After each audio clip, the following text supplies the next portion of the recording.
memang kita sudah tidak tahu waktu, mau tengah malam, mau pagi, mau hari Sabtu, mau tanggal merah. Saya sangat salut dengan teman-teman tim kerja kita di uji klinis ini. Sebagian besar mereka ingin berkontribusi karena dengan kesadaran tinggi, ayo cepat supaya vaksinnya bisa dipakai dan supaya pandemi ini cepat selesai.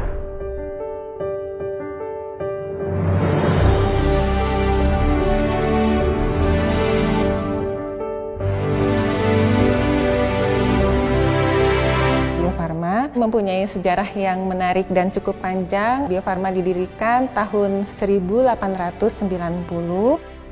Jadi dari tahun 1890 mungkin ya masa-masa sulit karena di bawah kependudukan negara lain, tetapi awal itu bangkit itu tahun 1993 ketika Bio Farma mulai memproduksi vaksin oral polio.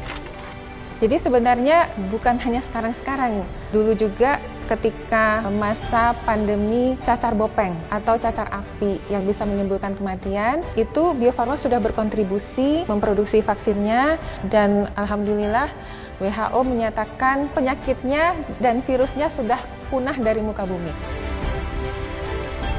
Untuk standar produksi vaksin COVID-19, kita mengacu pada pedoman dari Badan POM, CPOB, dan juga pedoman dari WHO. Kemudian kita memilih inactivated karena kita sudah paham dengan platform teknologinya. Kemudian kita melihat di platform WHO, siapa aja sih yang memproduksi, mengembangkan inactivated ini. Nah, salah satunya adalah Sinovac. Jadi kita sudah terbayang nih, standar yang mereka implementasikan dan ada transfer teknologi dari Sinovac ke Bio Farma. Jadi kita mendapat nilai lebih dengan kerjasama dengan Sinovac ini.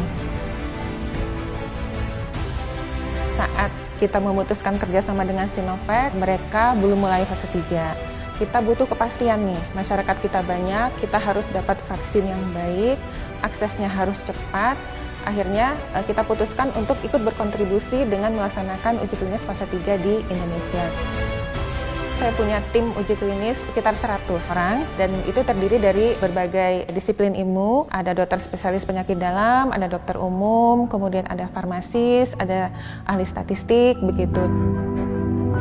Mengelola uji klinis ini itu selalu ada tantangan. Tantangannya adalah kita harus menjaga supaya subjek uji klinis dan peneliti-peneliti kita di lapangan jangan sampai kena COVID. Kemudian berbagai pihak ingin kita kerjanya cepat. Setiap minggu sudah berapa subjek uji klinis yang terlibat. Kemudian tiba-tiba harus rapat, segera rapat. Ada masalah ini, bagaimana kita mengantisipasinya. Jadi kadang-kadang kita sudah tidak tahu waktu, mau tengah malam, mau pagi, mau hari Sabtu, mau tanggal merah, itu kita bisa meeting gitu ya. Saya sangat salut dengan teman-teman tim kerja kita di uji klinis ini. Sebagian besar mereka ingin berkontribusi karena dengan kesadaran tinggi, ayo cepat supaya vaksinnya bisa dipakai dan supaya pandemi ini cepat selesai. Subhanallah.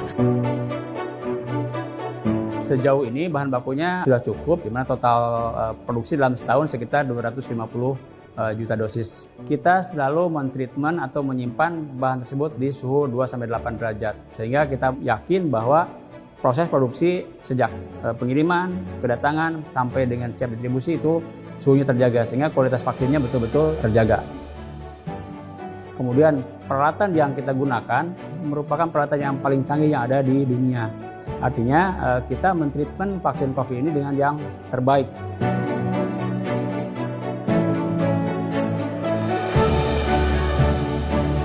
Untuk distribusinya, jadi kita mendesain box pengiriman, di mana di situ kita sudah dimasukkan sistem pendingin dan monitoring.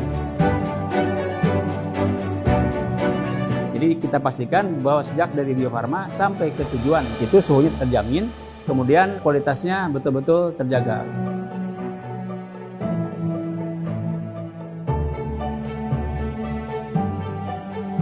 Kita tuh sudah aware bahwa ada kelompok yang tidak percaya vaksin. Untuk kelompok yang masih belum percaya ini, saya berharap mereka hatinya mau terbuka, menerima ilmu saintifik yang sebenarnya. Menghasilkan suatu vaksin yang kemudian mendapat emergency use authorization itu memerlukan suatu upaya yang sangat besar dan berat. Oleh sebab itu, supaya upaya berbagai pihak, pengorbanan berbagai pihak ini dapat dihasilkan suatu yang bermanfaat, maka kita harus memanfaatkan fasilitas vaksinasi yang sudah disediakan oleh pemerintah. Tapi jangan lupa, selain divaksin, tetap jalankan protokol kesehatan dan 5M.